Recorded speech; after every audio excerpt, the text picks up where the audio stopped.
Buenas tardes. A nombre de la Universidad José Martí de Latinoamérica, les damos la más cordial bienvenida a nuestra masterclass de personajes, olvidos y memorias. Derecho, educación y redes, la historia se cuenta con un fin. Agradecemos a cada uno de ustedes la asistencia a esta actividad, donde esta tarde será a través de la dinámica de mesa dialogada. Y para comenzar, quiero pedirle a nuestro rector, el maestro Alejandro Valadez, si va a dar la cordial bienvenida. Adelante, maestro.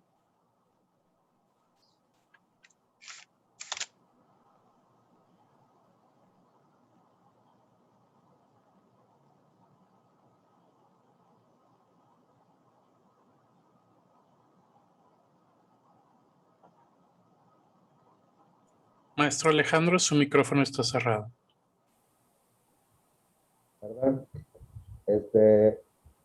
Muy buenas tardes a todos. Me da mucho gusto estar en esta sesión, particularmente en esta reunión, porque me gusta mucho el tema de que pues, siempre la historia se hace algo interesante, constructivo y emocionante. Entonces, me da gusto que tengamos este evento en particular y quiero destacar y agradecer a la maestra, la doctora Juani, por habernos convocado y por habernos apoyado en la realización de este evento, que estoy seguro que va a resultar de gran interés. Y quiero destacar y agradecer la presencia del doctor Asael, porque pues él es, aparte de que es un amigo nuestro, que tengo el privilegio de conocer desde hace muchos años, pues es una persona de la cultura y es un promotor incansable de la educación y de fomentar valores y principios relevantes en nuestra comunidad. Entonces yo le aprecio mucho que nos acompañe y que nos comparta sus ideas, sus comentarios sobre estos temas que estoy seguro que para todos van a ser muy interesantes. Entonces, pues estamos listos y vamos a empezar. Muchas gracias, maestro Alejandro. Y antes de dar inicio a lo que es ya el tema de la tarde, quiero tener el agrado de comentarles acerca de nuestros invitados. Uno de ellos, el doctor Asael Sepúlveda Martínez, voy a hablarles un poco de su trayectoria. Es diputado del Congreso del Estado de Nuevo León, México, para el periodo 2018-2021, coordinador del Grupo Legislativo del Partido del Trabajo en la legislatura 2018-2021, presidente de la Comisión de Salud y Atención a Grupos Vulnerables, vicepresidente de la Comisión de Economía, Emprendimiento y Turismo, vocal de las comisiones de Movilidad y Vigilancia, Anticorrupción, de Gobernación y Organización Interna de los Poderes y de la Comisión de Coordinación y Régimen Interno y de Desarrollo Metropolitano. El doctor Sepúlveda tiene amplia experiencia laboral en la parte de educación, en la parte política y en la parte de comunicación y medios. Todo un privilegio, doctora Asael Sepúlveda, que nos acompañe esta tarde. Y por parte de nuestra invitada también, la doctora Juani Margarita Domínguez Martínez, les comento también una breve semblanza acerca de su persona. Historiadora, doctora, maestra, archivista e investigadora. Ha trabajado en el municipio de Monterrey como investigador histórico, jefe del Archivo Histórico y coordinador cultural. Colaboró dentro del Fórum Universal de las Culturas en el año de 2007 como sugerente de edición, donde participó en la elaboración de las memorias Fórum. Elaboró el guión histórico para el video institucional de los 95 años de la preparatoria Pablo Olivas, y entre otras colaboraciones que ella ha tenido también, bueno, un guión para el programa Historia Secreta Monterrey de History Channel, donde también fue entrevistada. Fue consejera del Instituto Federal Electoral y trabajó como docente y tutora de la preparatoria Pablo Olivas, donde cursó diplomados sobre tutorías. Actualmente se desempeña como jefe del Archivo Histórico de Monterrey y catedrática de la Facultad de Derecho y Criminología de la Universidad Autónoma de Nuevo León y de la Facultad Libre de Derecho de Monterrey. Le damos la más cordial bienvenida también, doctora Juan y doctora Asael. Privilegio tenerlos esta tarde con nosotros y comenzamos con nuestra masterclass de personajes, olvidos y memorias, derecho, educación y redes. La historia se cuenta con un fin. Adelante.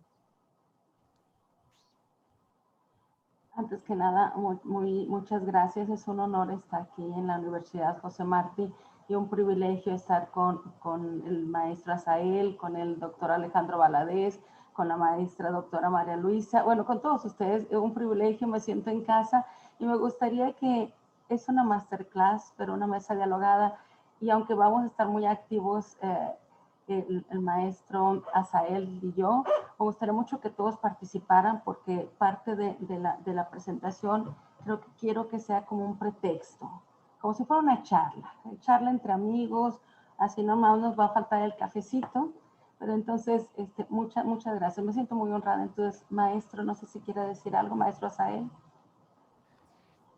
Gracias, pues un gusto coincidir aquí con toda esta parroquia tan destacada, ¿verdad? Con todo este grupo tan destacado. Agradecer desde luego la invitación que amablemente me ha extendido el doctor Alejandro Valadez, y a la doctora María Luisa, desde luego, por sus atenciones, y a usted por el placer de su presencia. Estaba tratando de adivinar qué libros había ahí en el librero de atrás, que se ven venerables, ¿verdad? Un buen libro siempre se ve un tanto usado, un tanto gastado de lomo, señal de que se echa mano de ese libro con frecuencia. Cuando uno ve un libro así muy reluciente, muy bien tratado, pues es señal de que a lo mejor no está cumpliendo con su función. Lo estoy viendo que los libros que tiene usted ahí atrás reflejan pues el uso, ¿verdad? Lo cual pues desde luego es bueno para los libros, bueno para usted, y por extensión pues bueno para nosotros. Un gusto estar aquí. Muchas gracias. Les voy entonces a poner adivinanzas, qué libros es, y si los adivinan, un premio. Ok. Permítanme compartir pantalla para entrar en materia. La pantalla, la presentación es solamente como un pretexto. Veámoslo como un pretexto. Sí, cuando lo vean se van a dar cuenta por qué es un pretexto. Déjenme poner aquí. Aquí está. ¿Sí se está viendo ahí? Sí. Ok. Ahí está el título. De hecho, cuando el maestro Gershain y yo estábamos por ahí intercambiando ideas para esta masterclass, surgió todo este título. Está enorme, enorme, enorme.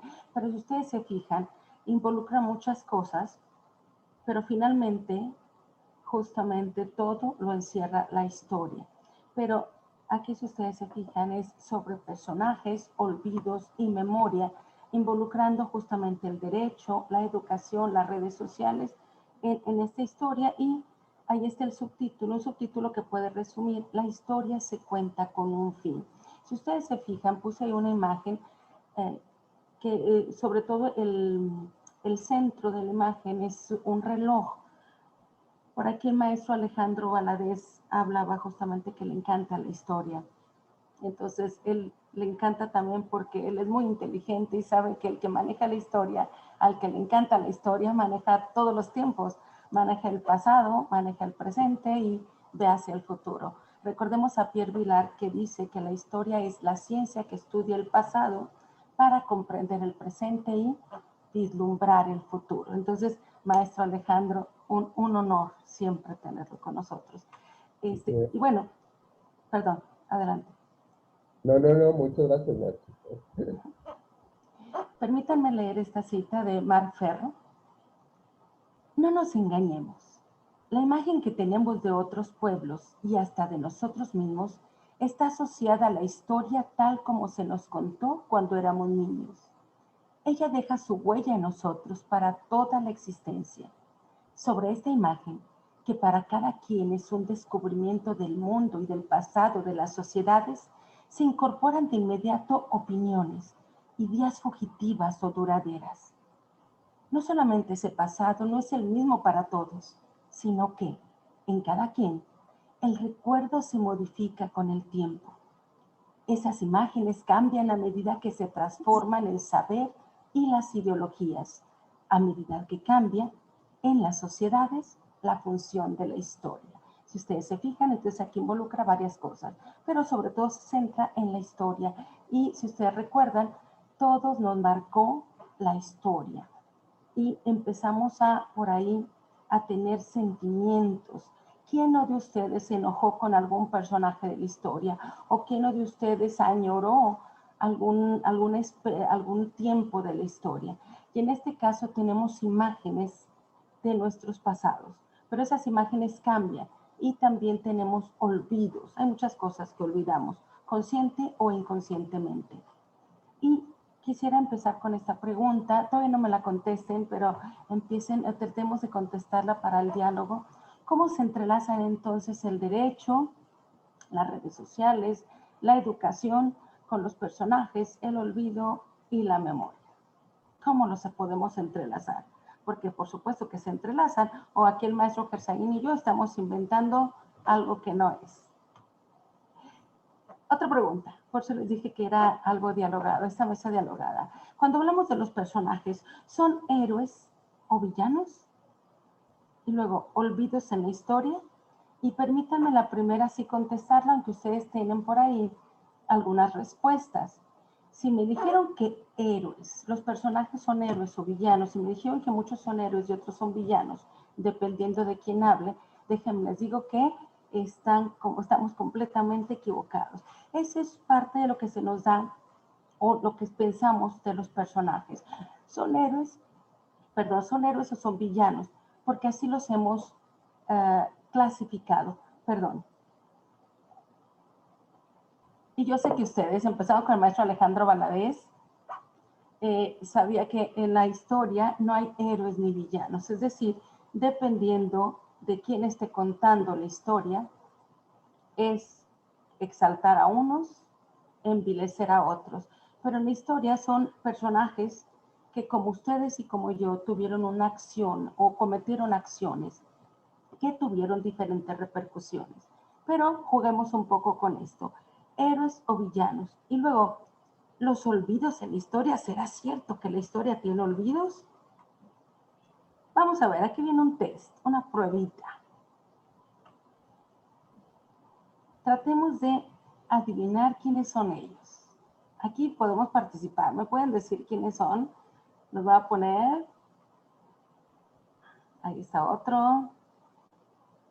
Ahí está otro. Otro. Otros más. Oh, y otro más. Otro más. Y otro más. ¡Wow! Supongo que ya adivinaron todos, ¿no? Muy conocido. Sí, pueden decir algunos, no hay problema. Estamos en eso, doctora. Desde luego en Eugenio Garzazada, que pues es todo el símbolo de Monterrey. Dolores del Río, que se ve mucho más guapa de lo que la veíamos en las películas. Sí, definitivamente, una señorona, Dolores del Río, por supuesto, definitivamente. Se los digo Gonzalitos, porque eso es a lo mejor el que pudiésemos tener problemas. Así es. Pero todos los demás, conocidísimos. Fíjense cómo. Perdón, adelante. No, que sí son muy conocidos y representan mucho su cuerpo. Definitivamente.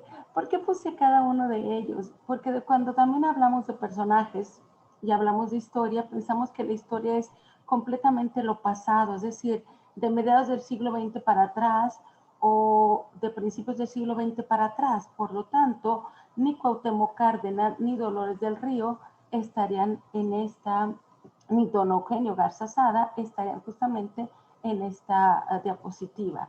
Menos el santo, por supuesto. Es más, el santo ni siquiera tendría que estar aquí porque ¿qué tiene que ver la lucha libre con la historia? Por favor.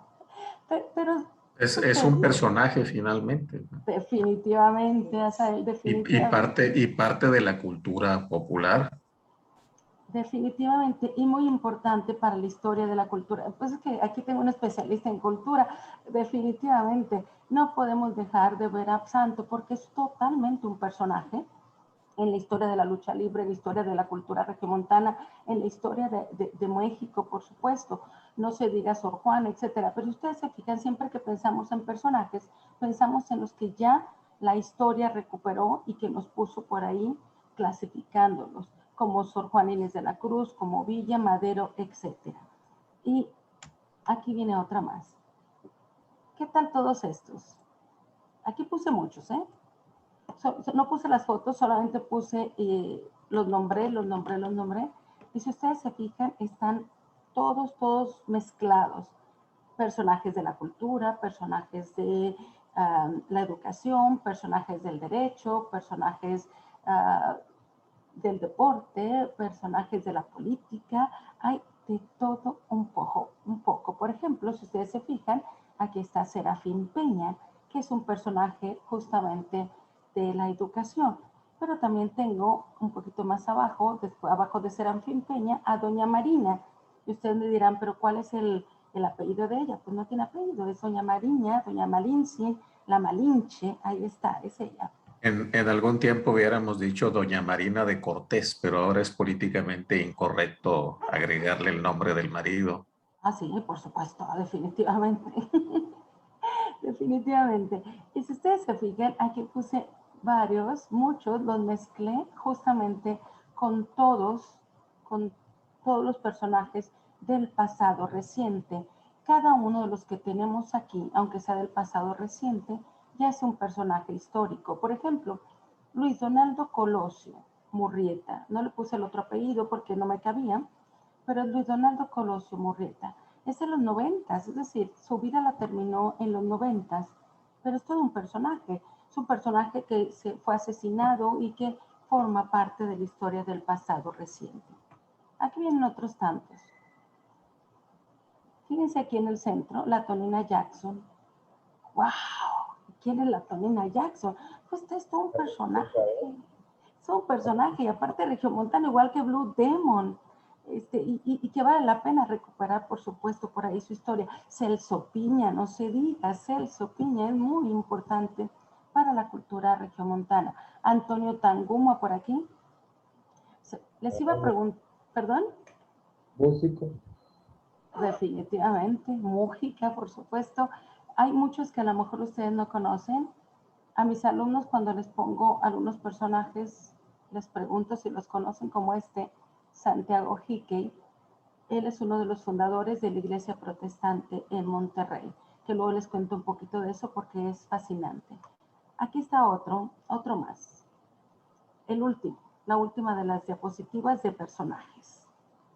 Fíjense cómo aquí tenemos muchos más personajes, como Joaquín Pardavé, como Alfonso Cuarón, como Lázaro Salazar. Y aquí les mezclé todos los personajes, porque de pronto tenemos justamente ese mito en la historia, que justamente los personajes son solamente los del pasado, no los del pasado reciente. Es más, ustedes y yo somos personajes de la historia, que ahorita somos anónimos, sí, porque somos personas comunes y corrientes a las que de pronto los historiadores del futuro no van a recuperar nuestros nombres, pero muchos de estos que tengo aquí hicieron cosas fantásticas y todavía no han sido recuperados. Vale la pena empezar a tratar de recuperar todos los personajes de la cultura regiomontana y nuevo leonesa y nacional. Aquí les puse otros más, porque esto ya da pie a lo que les quiero compartir hoy y que ustedes empecemos a dialogar. Son diferentes y esto ya está involucrando y estamos entrando más en materia, cosas escabrosas. Aquí sí, ¿me pueden decir quiénes son? ¿Algunos que sepan, que se sepan? Son de los sultanes de los niños campeones, ¿no? Del Monterrey. Sí, Ángel Macías, muy bien, excelente. Hace poco murió, ¿no? Hace rato. Sí. Bueno, ya está Tere García Madero. Excelente, Tere García de Madero. Judith Grace, Ricardo Aldape. Daniel Bautista. Samuel Ruiz. Definitivo, wow. Qué bárbaro. Se me hace que debí de mejor hacerles preguntas más difíciles. Ustedes se las saben de todas. Definitivamente. Aquí los puse ya por nombres. Ahí están todos los nombres. Carlos Canseco. Sí. Juventino Rosa. Sí. Ángela Peralta. Ujú. Canseco. Ándale, Polo del Real, eso. Se me ha conocido su cara, pero no me acordaba el nombre. Pero sí, porque son importantes para la historia regiomontana. Y aquí ya si ustedes se fijan, se van mezclando el derecho y la educación. Leopoldo del Real, por ejemplo, es un personaje importante para la historia del derecho regiomontano, porque fue un abogado que ejerció el derecho polémicamente, fue muy polémico este abogado y falleció asesinado. Y todavía hasta la actualidad su crimen está sin ser resuelto. Y eso ya ocurrió, o sea, ocurrió en el pasado. Fue un abogado muy importante, de hecho era el abogado de Judith Grace para su divorcio, y todavía su asesinato no está aclarado. Pero fíjense, está junto, lo puse junto a una mujer, Carmen Arredondo. Si ustedes dirán, bueno, Carmen Arredondo me suena quién es. Ustedes no, yo sé que ustedes lo saben, pero los que nos están viendo se preguntarán quién fue Carmen Arredondo. Y Carmen Arredondo, por muchos años, su nombre estuvo borrado de la historia, porque lo que cometió esta señora fue terrible. Ojo, en la historia, acuérdense, no hay buenos ni malos, héroes ni villanos. En el caso de Carmen Arredondo, fue la esposa de Gonzalitos.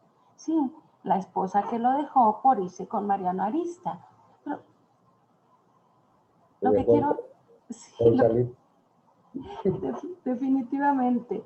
Aquí lo que quiero decirles es que todos los personajes han sido hombres y mujeres como nosotros, con pasiones, con diferentes decisiones. Entonces ella tomó una decisión que afectó a Gonzalitos definitivamente. Pero ¿qué fue lo que nosotros hicimos, o mucha gente, o hicimos en los libros de historia? La tratamos de borrar de la historia porque se había portado mal con Gonzalitos. Entonces ya dijimos que era una mala mujer por haberse ido y entonces la borramos. No así Ángela Peralta. Ángela Peralta está en la parte de abajo, el ruiseñor mexicano, un gran personaje en la cultura, en el bel canto, por supuesto. Aquí está Tomás Westrup, está junto a Tomás Westrup, que es también uno de los fundadores de la Iglesia Evangélica Cristiana de Monterrey, el protestantismo de Monterrey. No se diga este personaje que es muy importante para la música, este músico que es Juventino Rosas. ¿Quién no ha soñado o ha bailado por ahí el vals de Sobre las Olas?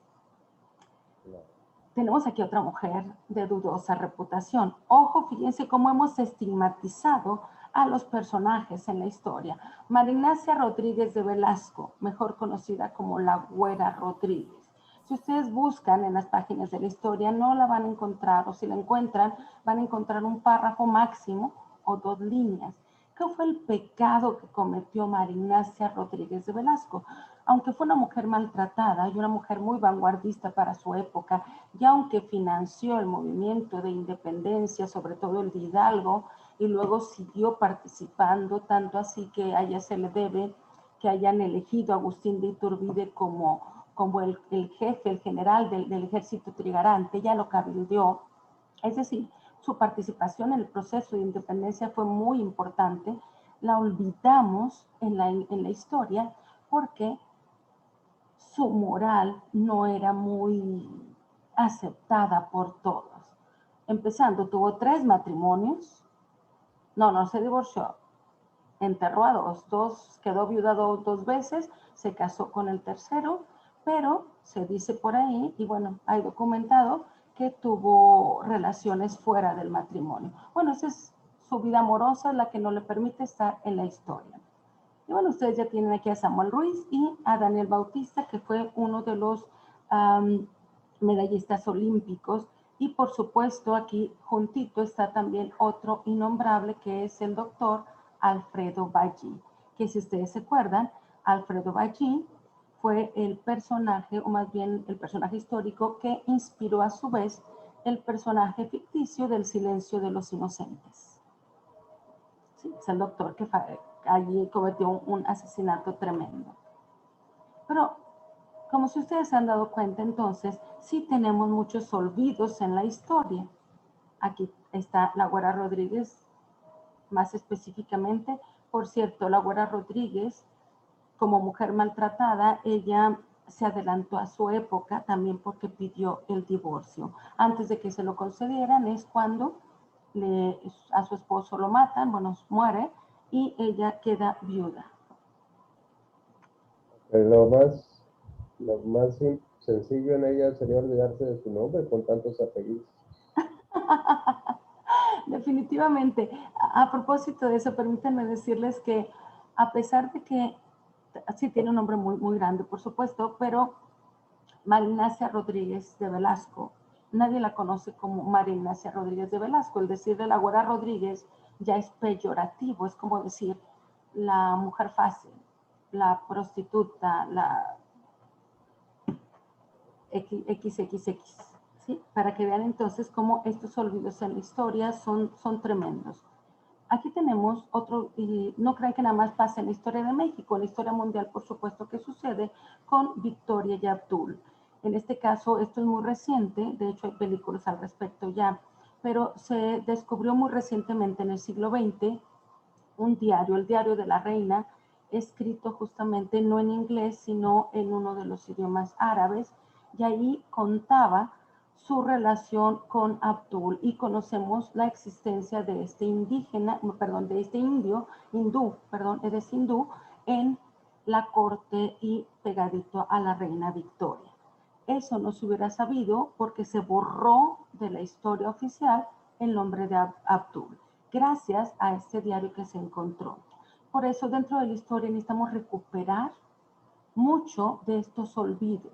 La historia no solamente la que está escrita ya, hay mucha historia que no hemos escrito, no hemos recuperado. Imaginemos, por favor, que la historia y lo que conocemos de la historia es un por ahí, todo un lienzo, un rompecabezas.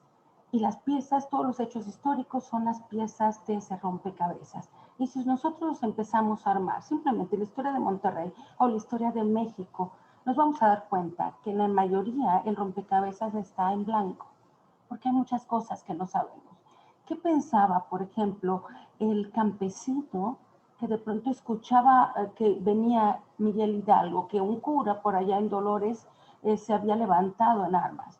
¿Qué pensaba o qué pensó, por ejemplo, Juan Ignacio Ramón, que sí lo conocemos un poquito más, pero qué pensaba él al momento de dejar su trabajo, toda su vida cotidiana por irse a ser insurgente? O Manuel de Santa María, que estaba entre los personajes, un gobernador, imagínense un gobernador decir, wow, estoy de acuerdo con Hidalgo, estoy de acuerdo con los insurgentes, renuncio a mi cargo y me voy a estar peleando por esto. O sea, hay muchas cosas que todavía no sabemos. Esta imagen, muchas de estas imágenes y muchos de estos olvidos, muchos de esto de la historia, no la hemos recuperado, no la hemos interpretado, y muchos otros lo hemos interpretado equivocadamente. En esta fotografía, por ejemplo, siempre hemos pensado que son las Adelitas, y hasta hace unos años jurábamos y perjurábamos que eran las Adelitas. Bueno, grandes investigadores, historiadores han descubierto que no eran Adelitas, que estas por ahí eran diferentes, unas comerciantes de alimentos que iban en los trenes a vender sus mercancías, pero no eran Adelitas. Imagínense cuántas imágenes nosotros tenemos que hemos dado una interpretación diferente. Por eso necesitamos empezar a recuperar lo que todavía no se ha recuperado, la vida cotidiana. ¿Cuál es la vida cotidiana? Por ejemplo, ustedes, ¿cómo han vivido la pandemia? ¿Qué han sentido? ¿Han escrito algo? ¿Cómo se han dado las clases en línea? ¿Cómo se les ocurrió hacer esto? Si todo esto no se escribe, va a pasar lo que sucedió aquí en Monterrey en 1918. Aquí en el Archivo Histórico de Monterrey hemos buscado documentación que nos hablen de la gripe española que causó muchas muertes, de acuerdo a estadísticas nacionales, aquí en Monterrey. Pero aquí en el Archivo Histórico de Monterrey no hemos encontrado ni un documento que nos describa esas muertes. Entonces yo no sé cómo vivieron los regiomontanos de 1918, 1919, 1920, la pandemia de la gripe española. Por eso nosotros necesitamos estar escribiendo estas cosas. ¿Recordando los olvidos? ¿Podemos recordar los olvidos o se nos impide recordar los olvidos? ¿Existe la aplicación de la justicia en la historia? Si se fijan, estoy haciendo puras preguntas para iniciar nuestra mesa dialogada. Aquí está Ricardo Aldape. Si ustedes se acuerdan, Ricardo Aldape fue todo un proceso judicial, un proceso donde los abogados regiomontanos, abogados de Texas, estaban defendiendo los fiscales querían meterlo a la cárcel y finalmente se probó su inocencia y sale. Y 6 meses después fallece Ricardo Aldape. Pero es uno de los personajes. Entonces, ¿se hizo justicia? ¿No se hizo justicia? Se las dejo ahí.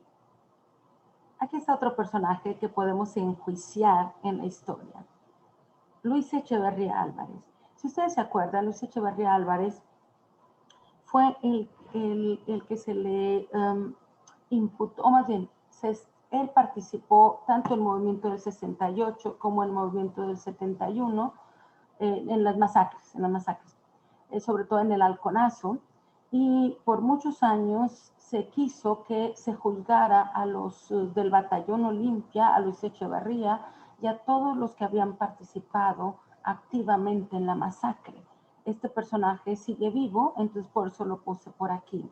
Luis Echeverría, aquí está actualmente. Es una foto más actual. La última foto que se ha tomado de él tiene 99 años. ¿Se le puede juzgar? ¿Se le va a juzgar? Acuérdense que hubo una fiscalía especializada para estos delitos, tanto del 68 como el Halconazo del 71. Hablo del 68 porque recuerden que aunque Luis Echeverría asumió la responsabilidad de la masacre, se ha descubierto que Luis Echeverría tuvo mucho que ver en ese hecho, en esa masacre. Entonces, ¿por qué les pongo a Luis Echeverría? Para que vean cómo se entrelazan. Ya estamos entrelazados personajes, derecho e historia, y aparte nos están moviendo las tripas del corazón. Amélie Dié va a decir que la historia mueve las tripas y el corazón. Y de pronto cuando hablamos del 68, no sé, empezamos a tener muchos sentimientos encontrados. Y antes de pasar a lo que sucedió con Luis Echeverría, permítanme decirles para qué sirve la historia y empezar a ligar la educación con eso.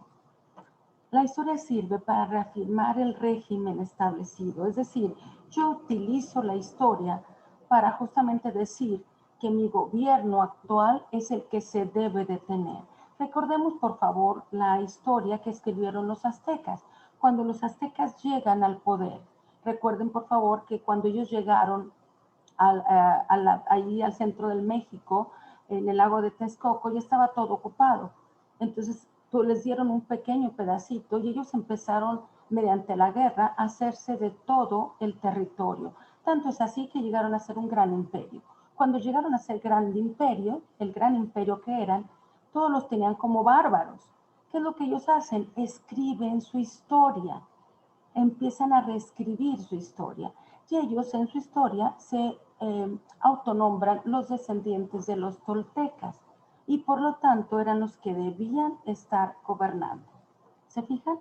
La historia sirve para reafirmar un régimen establecido, pero también para crear identidad. Por ejemplo, si yo empiezo diciendo bandera, bandera de México, legado de nuestros héroes, ¿algunos de ustedes se la saben? ¿Sí o no? Sí, ¿verdad? Sí, Claro. Y la podemos repetir hasta el firmes. Ya. ¿Sí o no? Pero ¿por qué? Si la maestra María Luisa es muy joven, más joven que yo, que Saín, el maestro Alejandro, no coincidimos en la escuela. Yo los tuve como compañeritos y entonces ¿por qué se la saben también y yo también? ¿Qué pasó ahí? Bueno, porque nos crea una identidad la historia. Justamente se utiliza para eso. Por eso de pronto el 15 de septiembre nos ponemos un gorro, nos vestimos de blanco, rojo y verde, y de pronto por ahí tequila o antojitos mexicanos, y estamos orgullosos, porque justamente no importa si estás en Timbuktu o en Chiapas, si eres mexicano el 15 de septiembre por la noche, vas a tener las mismas costumbres, porque nos pusieron un chip de México, nos crearon una identidad. Y otro uso de la historia, hay más, pero yo solamente puse 3. Justamente es para confirmar una postura en el presente. Si yo tengo una postura en el presente y quiero comprobar que es la verdad, me voy hacia el pasado. Por ejemplo, quiero comprobarles que mi sangre es completamente española. ¿Cómo se los demuestro? Hago una genealogía, por supuesto, y un estudio y hago análisis históricos, etcétera, etcétera, investigación histórica. Obviamente, empiezo a quitar, a cortar lo que no me guste. Por ejemplo, si hay dentro de mis ascendientes una persona de raza negra, pues lo corto y digo que no tengo a nadie de raza negra, porque no es conveniente. ¿Me estoy explicando? ¿Por qué les puse esta imagen de este libro? Este es un libro que se los voy a recomendar a todos, no nada más a los de educación. ¿Cómo se cuenta la historia a los niños en el mundo entero? La historia es muy importante dentro de la educación, por supuesto, para crear identidad, ya les dije, pero también para socializar. Y en este mundo, en este libro clásico, hacen un análisis de diferentes culturas sobre cómo justamente se está contando esa historia a todos los niños. Es muy interesante. En este caso, respecto a justamente cómo se cuenta la historia y ya involucrando a Luis Echeverría Álvarez, vamos a ver que por muchos años en los libros de texto de historia nunca se habló del 68. ¿Cuándo se empieza a hablar del 68? La primera vez que en un libro de historia se habló del 68 fue en los libros, en esa reescritura de la historia que va a hacer Carlos Salinas de Gortari, porque durante el sexenio de Carlos Salinas de Gortari se empezó justamente a reescribir la historia para confirmar justamente el régimen de Salinas de Gortari en la mentalidad de la población. Inclusive también se hicieron por ahí telenovelas. ¿Por qué se hicieron telenovelas? Bueno, porque todavía no existían por ahí las redes sociales, más bien, ya existían, pero no como las conocemos en la actualidad, no eran tan accesibles. Entonces, una manera fácil de llegar a la población fue la televisión y se hicieron telenovelas. En este caso se hizo El vuelo del águila también para cambiar la imagen que se tenía del villano Porfirio Díaz, para empezar a transformar su imagen, porque lo que él había hecho era similar a lo que hizo, lo que estaba haciendo Carlos Salinas de Gortari, es decir, una reestructuración fiscal, una reestructuración económica, por ahí toda una serie de cambios, sobre todo una tecnocracia también, administración, etcétera, etcétera, etcétera. Y en esos libros de historia, por primera vez, se habla del 68, pero también se habla de una manera un tanto escueta, no tanto como antes, porque había censura y no se hablaba. Pero a partir de esa fecha, y ya en los últimos sexenios, se empieza a hablar más y más y más del 68, de tal manera que hasta la actualidad hasta es moda, así como Che Guevara fue moda por mucho tiempo. Antes no se hablaba de Che Guevara porque estaba olvidado en la página de la historia y de pronto lo toman como moda. En este caso, lo mismo sucede con el 68. Del año 2000 al 2006 hubo en ese sexenio, se creó una fiscalía especial, se creó la Comisión Ejecutiva de Atención a Víctimas, bueno, en este caso, y empezó a hablar, justamente aquí nos habla esto en la actualidad, qué pasó con Luis Echeverría Álvarez. Y aquí en 2018, si ustedes se fijan, la Comisión Ejecutiva de Atención a Víctimas le dio 3 recomendaciones al Estado mexicano. Esto es lo más actual. Fíjense, donde se les va también a dar una especie de disculpa o una disculpa pública a los que por ahí fueron afectados por el 68. Imagínense dar una disculpa nada más, pero bueno, aquí está. ¿Se puede enjuiciar o no a Luis Echeverría Álvarez? No, por supuesto. No. Por supuesto que no. ¿Qué fue lo que lo libró de la cárcel? Aquí está. Fíjense, estos son los delitos que le imputaron. Aquí está la razón. Por su edad. No lo pudieron juzgar, o más bien no lo pudieron encarcelar por la edad. Entonces, ¿se puede juzgar? ¿Cómo entonces estar aplicando el derecho en la historia? Digo, porque ha habido juicios a nivel internacional muy importantes, como los juicios de Nuremberg. Hubo juicios por ahí importantes. Pero en el caso de aquí del 68, ¿quiénes son los culpables del 68? ¿Se van a enjuiciar? ¿Van a ir a la cárcel? No. Ya para ir cerrando y que ustedes me digan, porque están acá, quiero escucharlos. Este es un hecho importante que se ha olvidado de las páginas de la historia reciente. 1965, el ataque al cuartel militar de Madera. Se los puse porque justamente este hecho en el régimen actual se está recuperando, se ha estado recuperando, y entonces por ahí estuvo la disyuntiva, ¿eran hombres valientes o terroristas? Y si nosotros nos vamos a lo que pasa con la historia, ustedes van a entender un poquito qué sucede con este cuartel Madera, qué querían, qué hicieron, etcétera, etcétera, etcétera. Todos fueron muertos, fueron varios, sobre todo eran maestros normalistas, eran estudiantes, que ellos querían regresar a las tierras a los campesinos. Eso es muy reciente. El gobierno actual, de hecho, ya decidió la respuesta si eran hombres valientes o terroristas, pero no se los voy a decir todavía. Les doy otros olvidos en la historia. ¿Se recuerdan de este?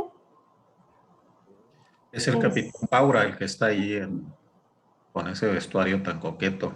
Sí, definitivamente, sí, sí. Muy coqueto. Fue justamente el secuestro de este vuelo 705 de Mexicana de Aviación en 1972. Este vuelo se fue a Cuba con cierto dinero por ahí. De hecho, el capitán Paura es el que le está llevando, aquí se ve cómo le está llevando el dinero a los guerrilleros en este Boeing. Díganme dónde está este hecho histórico en las páginas de la historia. ¿Qué le estamos enseñando a los niños, a los adolescentes? ¿Podemos enjuiciar también a estos guerrilleros? El año pasado, hace 2 años, si mal no recuerdo, fue hace 2 años, cuando un historiador dijo que los guerrilleros que habían intentado secuestrar al don Eugenio Garza Sada eran unos hombres valientes. Y todo mundo lo crucificó y él tuvo que renunciar. Ojo, yo no estoy diciendo si estuvo bien o está mal, solamente estoy poniendo los hechos aquí para discutir. Este es otro olvido. ¿Por qué puse Fulgencio Batista? Porque en la historia de Monterrey se ha olvidado también que Fulgencio Batista vino a nuestra ciudad. Esto es una investigación pendiente, esto lo acabamos de descubrir hace año y medio más o menos, bueno, un poquito más, pero hemos estado dedicando por ahí tiempo a saber qué fue lo que vino a hacer, por qué está por aquí, porque aquí van a aparecer ciertos personajes muy importantes.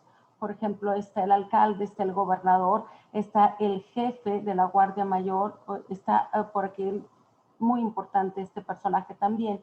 Está un personaje de la cultura muy importante. Ahorita les muestro la otra parte. Y aquí está en una recepción del Casino Monterrey.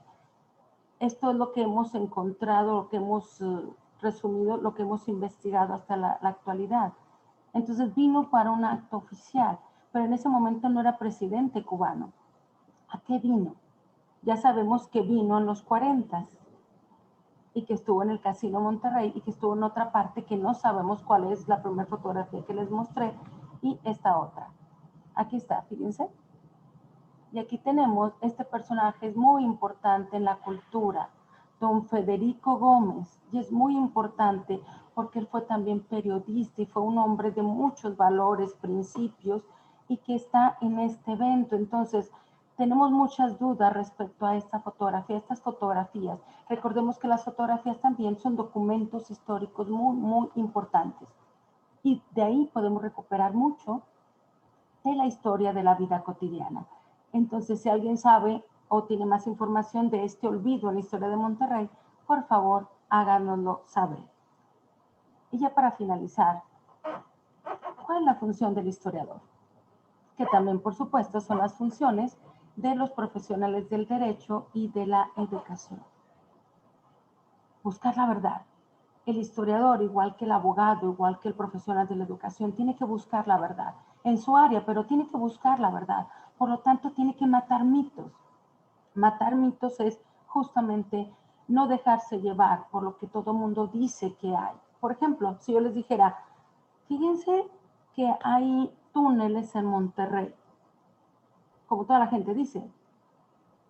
Ah, qué padre. No, pues no existen túneles en Monterrey. Eso es una leyenda urbana, como la que dice que hay un volcán en el Cerro del Topo Chico. Y le estoy diciendo nada más a estas dos, pero hay muchísimas más que necesitamos empezar a matar mitos, pero también necesitamos empezar a recuperar la memoria. ¿Qué memoria? ¿La que ya pasó? Sí, definitivamente, porque hay muchas cosas que no se han escrito, pero hay otras que nosotros estamos viviendo y que vale la pena escribir. Por ejemplo, maestro Alejandro, todo lo que usted sabe, todo lo que ha vivido, los cambios urbanos que ha tenido la ciudad, como usted ha visto la ciudad, su percepción de las diversas enfermedades, no sé, por ejemplo, a lo mejor le tocó ver cómo hacían el condominio, no sé, alguna cosa. O la macroplaza, por ejemplo. Maestro, ¿cómo hacían la macroplaza? Pues, no sé, yo me acuerdo nada más que había un árbol enorme y que yo quería ese árbol y no quería que lo mataran, no quería que ese árbol no se secara y finalmente se secó. Era un árbol que tenía muchos años ahí. Bueno, había muchos, pero yo nada me acuerdo de uno. O por ejemplo, en el ámbito cultural o muchos personajes de la cultura, por ejemplo, todos los zapateros de la colonia Independencia, que se está perdiendo todo ese conocimiento. Todo lo que ha pasado en la cultura, maestro Azael. O por ejemplo, maestra María Luisa, ¿cómo usted percibe a los alumnos? ¿Qué está pasando con cómo inició la Universidad José Martín? ¿Cómo se les ocurrió? A lo mejor empezó por ahí con una idea loca, en un cafecito, en la media tarde. Pues eso es importante tenerlo para dentro de 200 años, los historiadores dentro de 200 años. Por eso el historiador, el profesional del derecho, la educación, en sus diversos ámbitos, necesitamos buscar la verdad, matar mitos, es decir, quitar las falacias, pero también recuperar la memoria. Es muy importante eso. Por eso las últimas dos preguntas, perdón. No, está muy bien. ¿Puedo hacer unos comentarios? Por favor, ya aquí son mis dos últimas preguntas, adelante. Bueno, adelante. Me espero pues a que termine la exposición. Mis dos últimas preguntas es, ¿cómo vamos a recuperar la historia? Porque somos responsables. ¿Y cómo vamos a contar la historia? ¿Cómo? Porque todos tenemos nuevas generaciones que forjar. Estamos forjando nuevas generaciones. Hijos, sobrinos, nietos, bisnietos, compañeros, conocidos. Tenemos una gran responsabilidad. ¿Cómo le hacemos? ¿Hasta ahí? Pues bueno, yo creo que, por ejemplo, cómo vamos a recuperar la historia, ahí es donde nosotros podríamos enlazar la parte de las redes sociales. ¿Sí? ¿Por qué? Porque bien recordemos que redes sociales, si bien es cierto, en la actualidad la casamos con la parte tecnológica, digo, bien está documentado que las redes sociales se iniciaron prácticamente desde que se inicia la conciencia, ¿no? El poder agruparse, el poder transmitir conocimiento. tenemos una red social dentro de, ¿sí? Y la otra es, pues, recuperando la historia, dando difusión a nuestra propia historia. Por ejemplo, tenemos personas que tú dices, bueno, pero nadie la conoce, pero esa persona tiene una historia y hay que buscarle la manera de extraerle esa historia, ¿no? Porque a lo mejor no lo cuenta como algo personal, mas sin embargo tiene hechos que pueden ser de gran impacto o como apertura de una historia, ¿no? Muy bien. El maestro Azael iba a comentarnos algo. Sí, qué amable, muchas gracias. Ya entendí por qué la doctora Domínguez decía al principio que la presentación que nos iba a hacer era solo un pretexto para platicar. Y hay varias provocaciones contenidas que acabamos de ver. Primero, ya vi que hay un reloj con números romanos que tiene un 4 correctamente escrito, que no es lo común en los relojes con números romanos. Casi siempre ponen el 4 con 4 rayitas. Y aquí aparece con una I latina y una V, que no es común. Pero bueno, eso queda al margen. Una de las últimas preguntas, una de las últimas frases en la presentación es que una de las funciones del historiador es matar. Y aquí me vino a la memoria lo que decía una señora de Doctor González, que cuando las nietas le preguntaban que cuántos años tenía, pregunta que pues, le hacían las nietas mujeres, ¿verdad? Es una incorrección que un varón ande por ahí preguntando edades. Y la respuesta de ella es, te saco de algún apuro si te digo mi edad. Es manera de decir con mucha elegancia, bueno, pues ¿para qué quieres saber o qué arreglas sabiendo? Entonces, yo lo comento porque en ocasiones los mitos son necesarios para que se mantenga una cierta identidad social o una narrativa. Y recordaba yo que le he preguntado a varias personas, porque yo no he encontrado la referencia histórica de aquello que nos enseñan en los libros de primaria, junto con el Bandera de México, todos los lunes en la mañana, de que los antiguos mexicas iban buscando bajo la guía de sus sacerdotes un águila devorando una serpiente sobre un nopal en mitad de un lago, pero no encuentro ninguna evidencia documental que le dé base a esa leyenda, que suena más bien un invento posterior. No aparece que esté en ningún códice, no la recogen fuentes documentales y más todavía, todos los monumentos que nos han dejado las culturas precolombinas. Hay muchas serpientes, adoraban a la serpiente, emplumadas si ustedes quieren, como en el caso de Quetzalcóatl, pero serpientes al fin.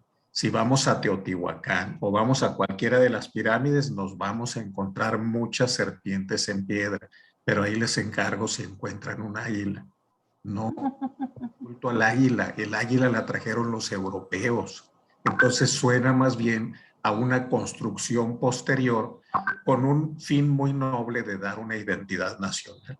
Y esa águila pues no estaba en el estandarte de don Miguel Hidalgo, el que cuando iba llegando y se preguntaba a la doctora Domínguez qué pensaría el campesino cuando oía que se aproximaba Hidalgo, pues para empezar no sabían quién era Hidalgo, no sabían quién era el rey Fernando de España, probablemente no sabían que existía tal cosa como España y ni siquiera se identificaban a sí mismos como habitantes de la Nueva España. Probablemente se identificaban como habitantes de Jolotlán o como se haya llamado el pueblito, pero es difícil suponer que tenían un concepto de que México era una colonia de una metrópoli llamada España. Entonces, ¿qué pensaban cuando venía Hidalgo con su gente? Pues probablemente que venía un grupo de gente armada, con cuchillos y palos y probablemente antorchas, como nos las pintan los libros de historia. Esas son unas primeras reflexiones, pero yo sí quisiera en algún momento, si me ayudan a ubicar cuál es la fuente originaria de esa historia de que los mexicas andaban buscando un águila sobre un nopal devorando una serpiente, que a mí no me hace sentido con toda la evidencia documental que nos han dejado los indígenas. Me brinco algunos años. Entre los olvidos de Monterrey que mencionaba la doctora Domínguez.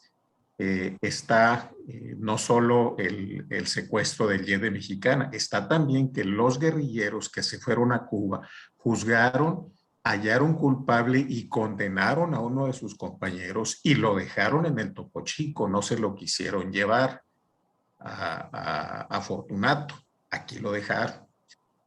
También hay que recuperar qué pasó con ellos en Cuba y recuperar que algunos de ellos, o por no decir que todos, eran jóvenes muy brillantes. En la lista de personajes que nos mostró la doctora Domínguez Risausi, que era un joven extraordinariamente brillante, que lo último que supe de él es que era corresponsal de la revista Expansión en Italia, ¿verdad? Entonces, pero sí era gente muy brillante. Y hay libros que a lo mejor habría que recuperar, por ejemplo, las memorias del fiscal de hierro Salvador del Toro Rosales.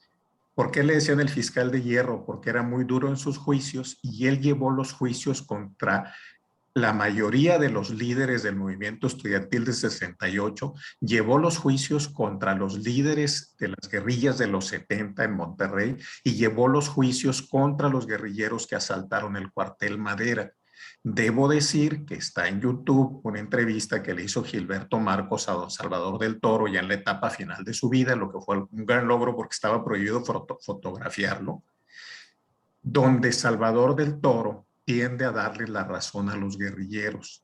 Y en sus recuerdos, que están publicados por el Sindicato de Trabajadores de la Universidad Autónoma de Nuevo León y que valdría la pena volver a publicar, y a mí yo pude rescatar uno de los últimos ejemplares, don Salvador del Toro refiere que el régimen priista en el que él trabajó era extraordinariamente corrupto y que él entiende que los muchachos, así les llama, hayan encontrado que el levantamiento armado era la única vía que tenían a la mano. Porque él decía que llegaba a los estados en su rol de fiscal federal y lo primero que hacían los gobernadores era dar una lista de gente que quería que metiera a la cárcel.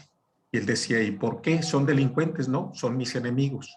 Y los gobernadores, ese era el pensamiento de ellos. Son temas que hay que rescatar. Y otro de los libros que hay que rescatar, que lo publicó la ya extinta Editorial Castillo, son los recuerdos de un soldado que escribe Ramón Aspiri, padre, por cierto, del doctor Jorge Aspiri, actual director del Hospital San José. Bueno, Ramón Aspiri escribe recuerdos de un soldado con base en las entrevistas que le hizo al capitán Gilberto Carretero, que fue jefe de inteligencia militar en los 70s aquí en Nuevo León. El capitán Carretero, por cierto, es el que dirigió los operativos de rescate del avionazo del Cerro del Fraile. Algunos de ustedes, no es el caso de la doctora Domínguez, pero algunos de ustedes tienen edad para recordarlo, que por cierto acaba de fallecer el que era el controlador aéreo de cuando el avionazo, el maestro Miguel Ángel Vidal. Bueno, el capitán Carretero dirigió las operaciones de rescate con su tropa y una de las cosas que ahí rescata es que él recogió varios millones de pesos en oro que eran del Banco de México y especifica ahí la cantidad y también señala que por órdenes de la superioridad lo entregó a los funcionarios del Banco de México, quienes al día siguiente aparecieron en los periódicos diciendo que habían logrado rescatar la mitad del dinero que el capitán Carretero les entregó, que fue de la otra mitad, pues es otro de los grandes olvidos que probablemente nunca vamos a poder remediar, ¿verdad? Y en estas memorias del capitán Carretero, pues hay muchas referencias a los movimientos sociales de los 70s, aquí en Monterrey y cosas que pasaron en algunas otras partes del país, pero para el tema que aquí nos interesa, cosas que ocurrieron en Monterrey en los 70s, él los retrata porque fue testigo presencial de esos hechos, ¿verdad?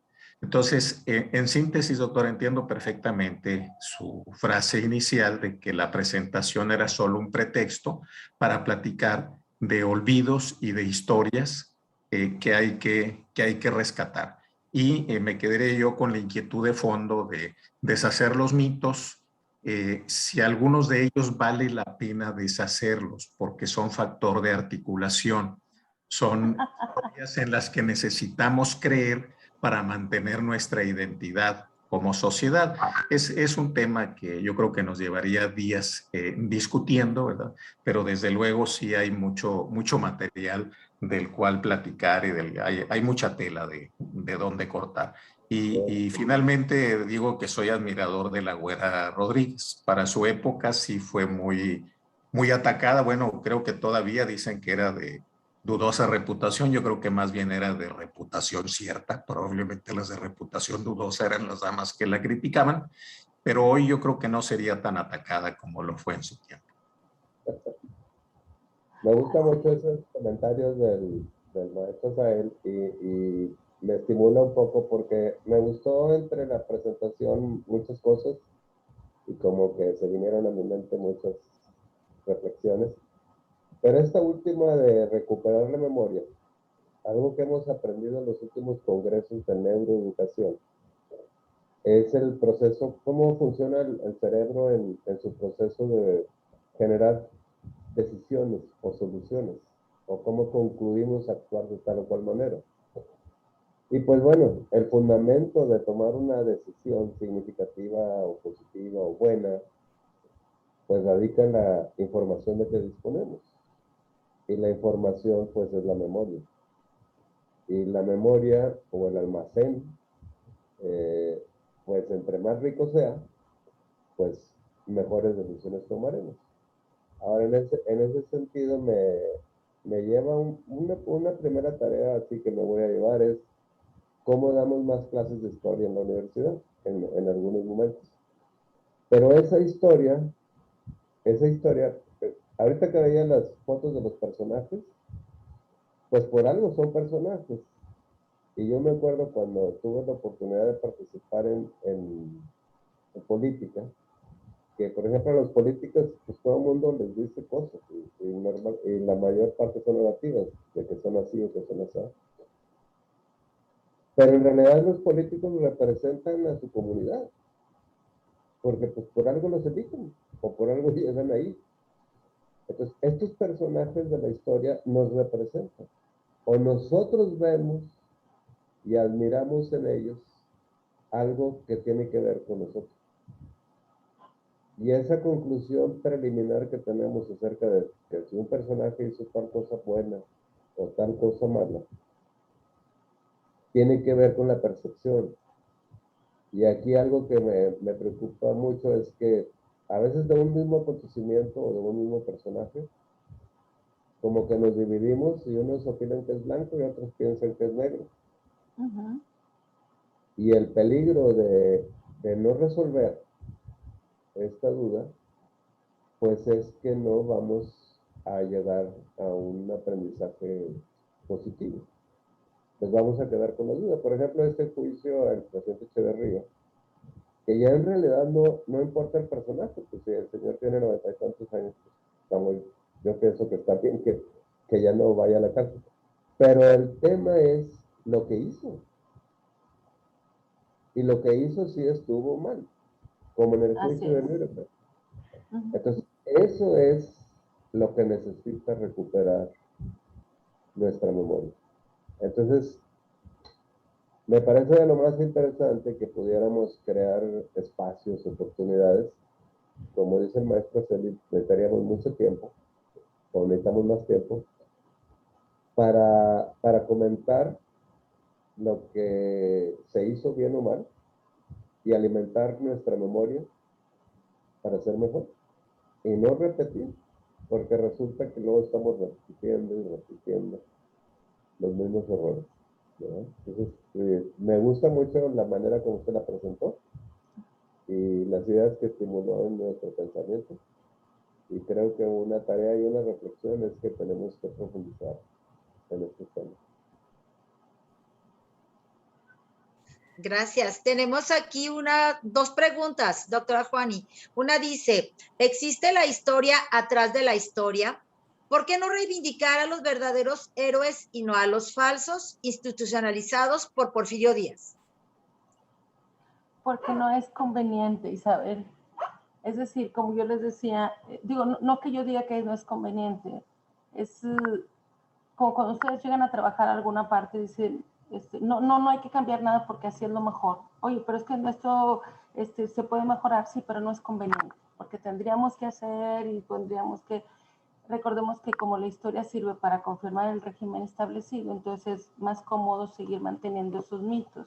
Entonces, en este caso, por ejemplo, los verdaderos héroes, yo les llamaría los personajes, o darles la justa medida a cada personaje, pues como que no ayuda mucho para mi presente, o sea, para mí como el que quiere contar la historia exaltando lo que yo soy, o sea, yo personaje actual quiero exaltar lo que yo soy, entonces me conviene seleccionar personajes, los que yo quiero, ya ellos los pongo en un pedestal, ya otros los pongo en la tierra, en el infierno, los entierro.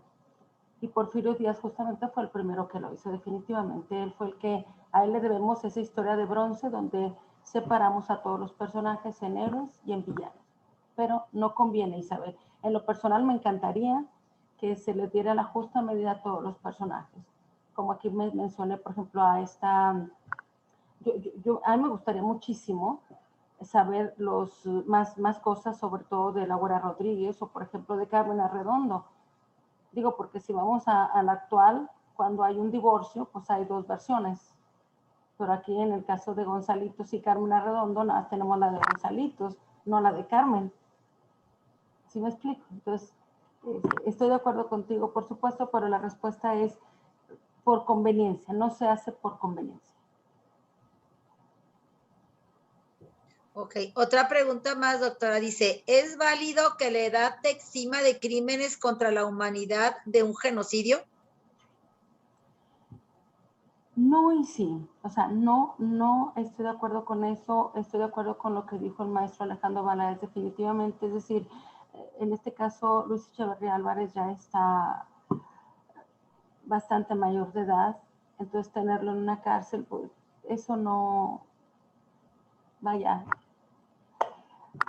pero yo creo que sí se debería de el nombre, la historia, su presencia aquí, porque no es correcto, no estuvo bien lo que se hizo. Es decir, que sirva como testimonio para las nuevas generaciones, que hay cosas que no son correctas. En este caso, por ejemplo, yo les he dicho a mis alumnos, jamás se justifica la muerte de uno solo, de un solo ser humano, no se justifica. Por nada se justifica. En este caso estamos hablando de miles de estudiantes.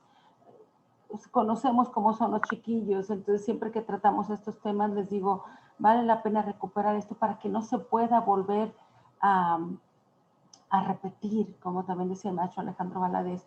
Es decir, fue unos crímenes, fue un crimen contra la humanidad, lo que se hizo en los 60s, en los 70s, aquí mismo en Monterrey, todos esos chicos que fueron muertos en los condominios Constitución, que se masacraron, que se persiguieron, o sea, hubo también mucha represión para los chicos, para los estudiantes. Imagínense, o yo me pongo a imaginar qué pasó con su mamá, con su familia cuando llegó la noticia de que su hijo estaba desaparecido, o no lo encontraban, o que ya estaba muerto. Y un chiquillo que tenía ideas, un chiquillo que a lo mejor estaba equivocado, pero un chiquillo que vale la pena que se recupere su historia. Entonces, en este caso, es válido que la edad te lleve al perdón.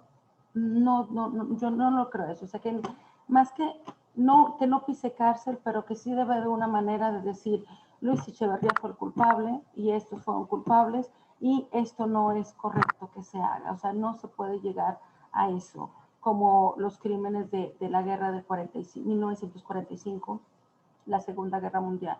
No debemos repetir los errores, no podemos hacer eso.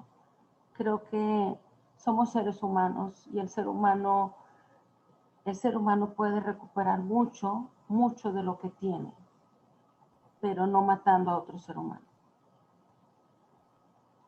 Gracias, doctora Juani. Una pregunta para el doctor Asael y para usted también, cada uno desde su opinión. ¿Creen que la televisión como medio pasará a la historia y será sustituida por las redes sociales y las plataformas? Las damos primero. Bueno, yo diría Yo diría que como en la actualidad conviven todavía hay máquinas de escribir y computadoras y la televisión ahorita en los jóvenes ya no existe. Si ustedes se fijan en los jóvenes ya no ven televisión, los jóvenes ponen la pantalla, no para ver la tele, no para ver canales, ven Netflix, ven muchas cosas, pero yo creo que se va a ir transformando y pueden ir coincidiendo los dos. Sin embargo, las redes sociales, no nada más estas redes, muchas otras cosas más, la tecnología que viene y la que sigue viniendo cada día es mucho más novedosa. Pues yo creo que las redes sociales, igual que la televisión, tienen un propósito y ese propósito se está cumpliendo desgraciadamente, porque de pronto nosotros como maestros, como profesionales, hemos olvidado educar a los chiquillos para que también tomen el gusto o que empiecen a analizar las redes sociales, la televisión, etcétera, etcétera. Porque a través de las redes sociales y la televisión se cumple un fin, se manipula, se hacen un montón de cosas. ¿Cómo es posible que un youtuber que dice cosas tremendas, terribles, tenga más influencia en los chiquillos? Recordemos qué pasa aquí en México y qué pasa en China. Entonces, en los jóvenes ahorita utilizan más las redes sociales que la televisión, pero la televisión se tiene que transformar. No estoy segura de si va a desaparecer. Quisiera, si me permite, dar mi punto de vista. Yo sé que la profesión de futurólogo es muy desafortunada.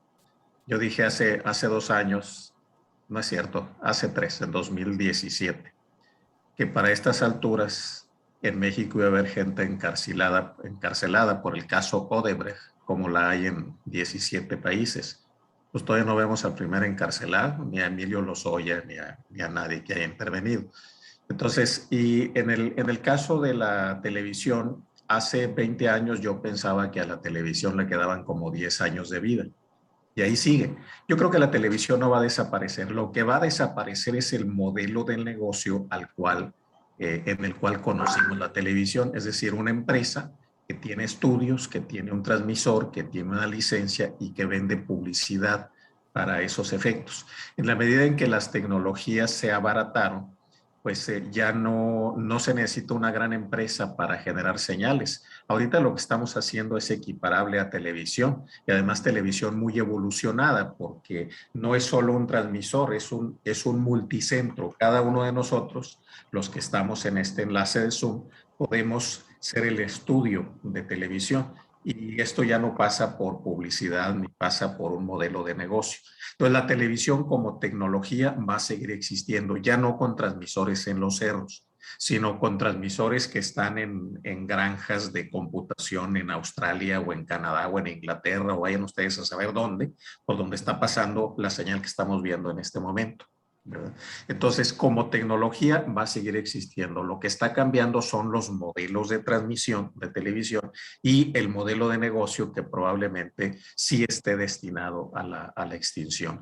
La televisora más grande de habla hispana, que es Televisa, desde hace años ya tiene más recursos por lo que publica en Internet que por la comercialización de sus espacios en televisión abierta. Y vamos que no son baratos. O sea, un spot en una final de fútbol puede costar 780 o 800 mil pesos, un spot de 20 o 30 segundos. Entonces, aún con esos costos, hay quien los paga, ¿verdad? Pero lo que yo digo es, la televisión como tecnología subsiste, lo que va a desaparecer es el modelo de negocio y también como centro de poder. Alguna vez Abraham Sabludowski, cuando conducía 24 horas de la tarde en Televisa, decía que la televisión tenía un poder alucinante, extraordinario.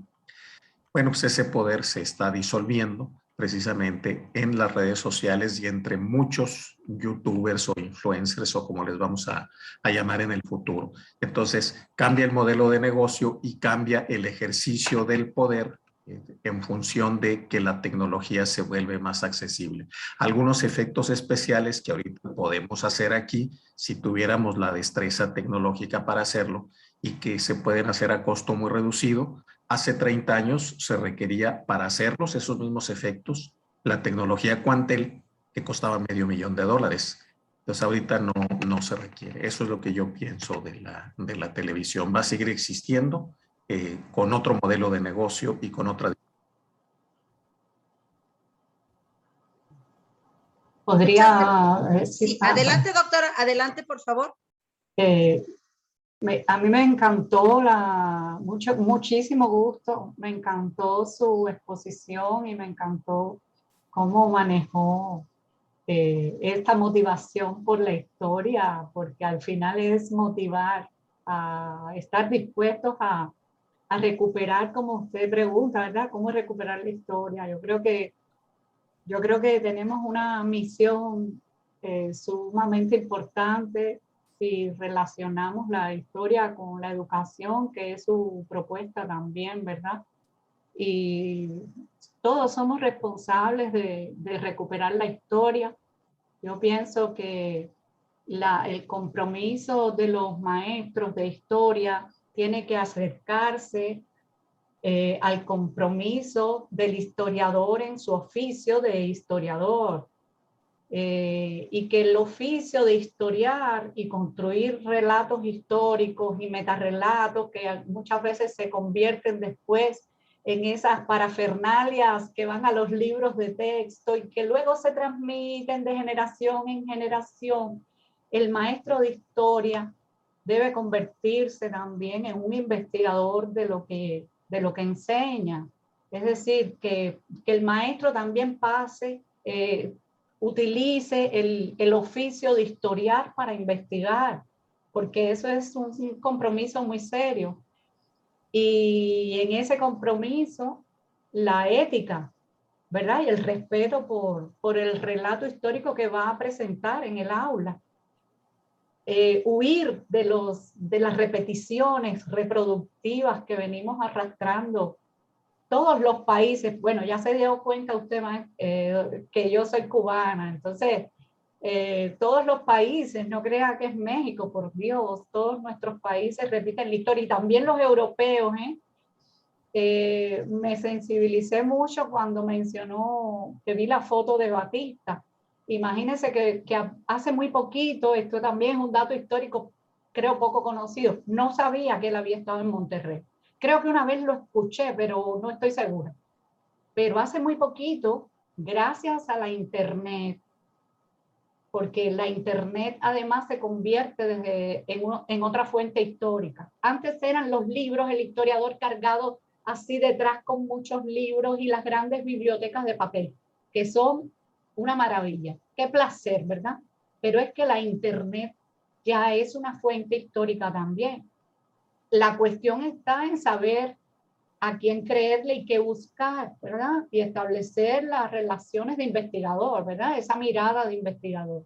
Y fíjense que hace muy poquitos días, no, muy poquitos años, porque creo que fue en 2005, se encontró, gracias a la internet, a un archivo que pasó a internet, o sea, que se digitalizó de una ciudad colombiana, apareció una certificación de nacimiento de Fulgencio Batista y Saldívar ahí.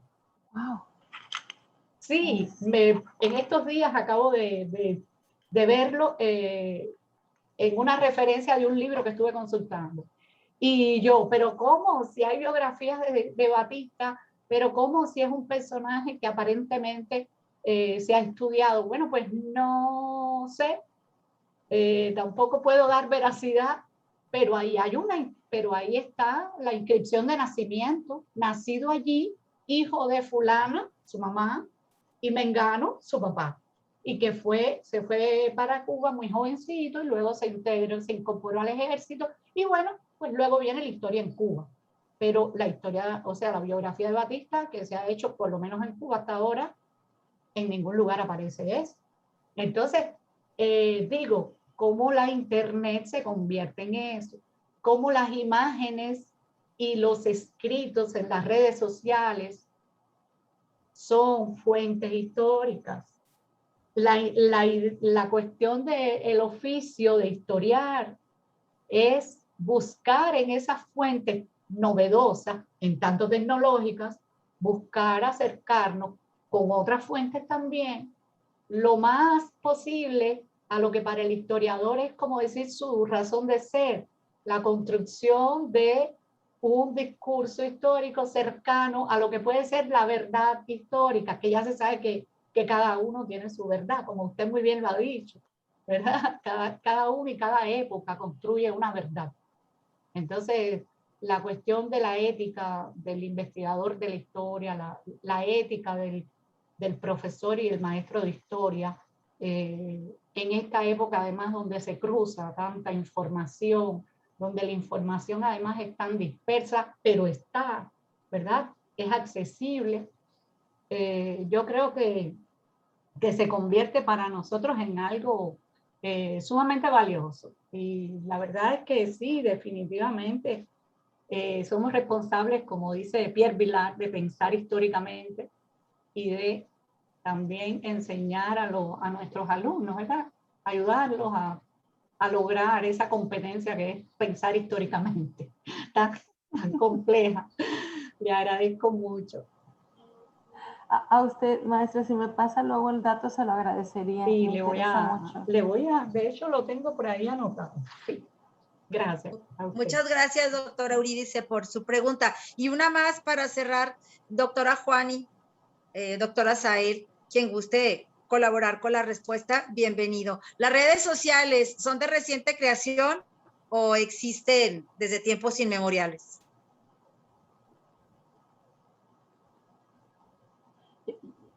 Yo creo que aquí hay una experta en el tema que se llama Isabel Carrot. Isabel, ahí está Isabel Cardoso. Bueno, me hace usted un honor, doctora Juani. ¿Puedes responder esta pregunta, Isabel? Sí, claro que sí. Las redes sociales existen desde el que el ser humano pisó la tierra. Uno de los ejemplos más representativos son las pinturas rupestres de las cuevas de Altamira. El ser humano comenzó a dejar su impacto a través de los dibujos de cacería y de recolecta y de migraciones que tenían a través de estas pinturas. Entonces, el ser humano siempre ha buscado comunicarse, de alguna manera dejar una trascendencia para aquellos que vienen atrás de él. Y eso es una red social. Ha tenido impactos en todas las eras, en la Grecia, en Roma, en el cristianismo. El ser humano siempre ha buscado establecer una red social, no necesariamente electrónica o tecnológica, sino a través de su arte, a través de sus voces, a través de sus símbolos. La semiótica es un ejemplo de la expresión de las redes sociales a través de la historia. Doctora Juani, usted dígame si estoy en lo cierto. Definitivamente. ¿Por qué le pedí a Isabel?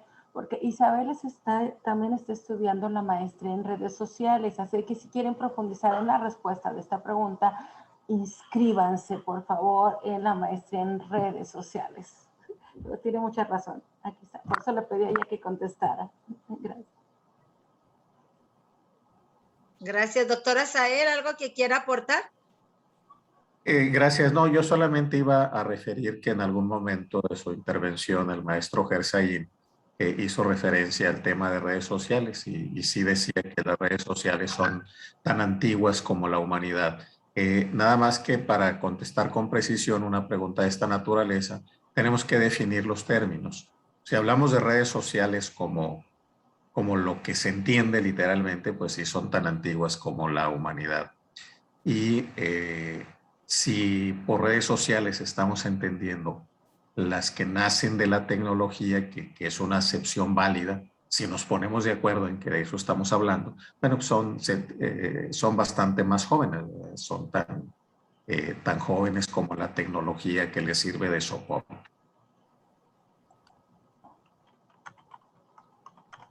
Muchas gracias, doctora Sael. La doctora Lilia, para ir ya finalizando, por favor, adelante, tiene un comentario.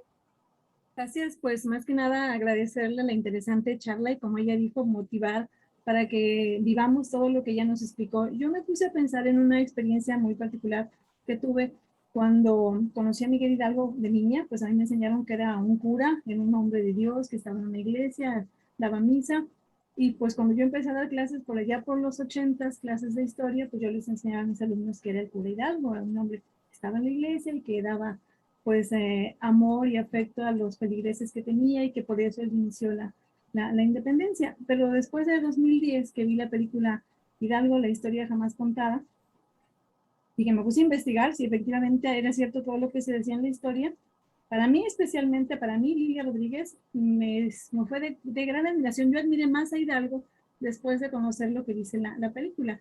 Y entonces a mis alumnos ya no les podía enseñar que era un curita que estaba en una iglesia y que daba amor a sus feligreses.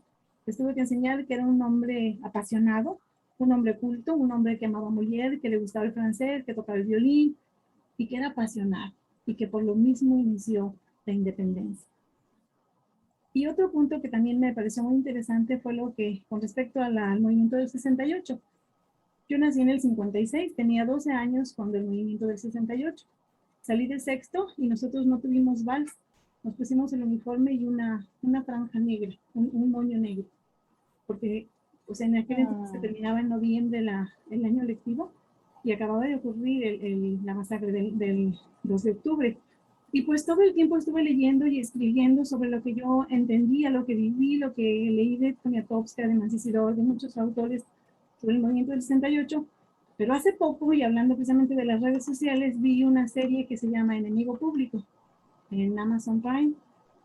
En esta serie parece que todo fue manipulado y que incluso esos líderes del 68, esos jóvenes de la UNAM, que eran los que levantaban los ánimos de sus compañeros, estaban pagados por el gobierno.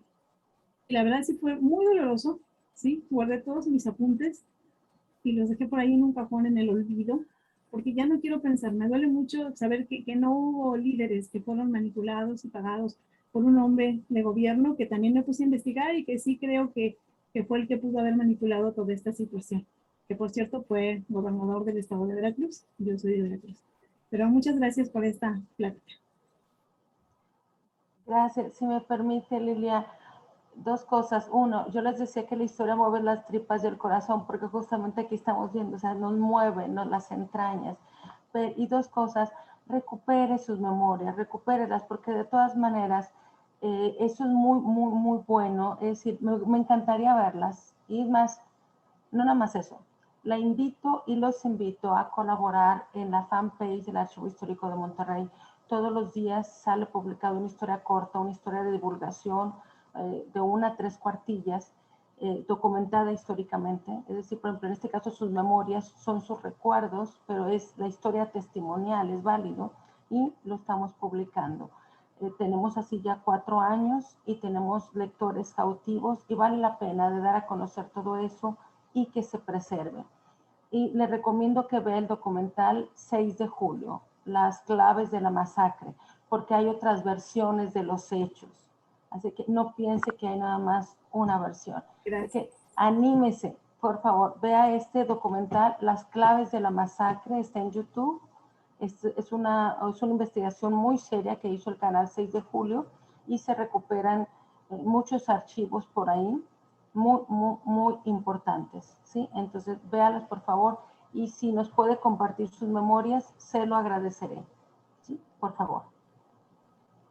Muchas gracias, doctora Juani. Y pues bueno, nos pudiéramos quedar aquí horas, horas y horas, como dijo al principio. Al final, pues la historia creo que no tiene fin, ¿verdad? Quiero agradecer a nombre de la Universidad José Martí de Latinoamérica la presencia de la doctora Juani Margarita Domínguez Martínez y del doctor Asael Sepúlveda Martínez. A todos y cada uno de ustedes que esta tarde nos han llevado a recorrer y a mover, sobre todo eso, a mover recuerdos, a mover historia. Muchas, muchas gracias. Y quiero invitarlos para nuestra próxima masterclass, la cual tendremos en el mes de agosto, con el título El mundo mágico de la literatura, a través también de una persona con amplio conocimiento de la cultura, como es la señora Sonia Garza Raport. Los invitamos a que estén al pendiente de este próximo evento. Y a nombre de la Universidad José Martí de Latinoamérica, muchas gracias a todos por acompañarnos en esta tarde. Nos vemos. Hasta luego. Gracias. Muchas gracias, un gusto.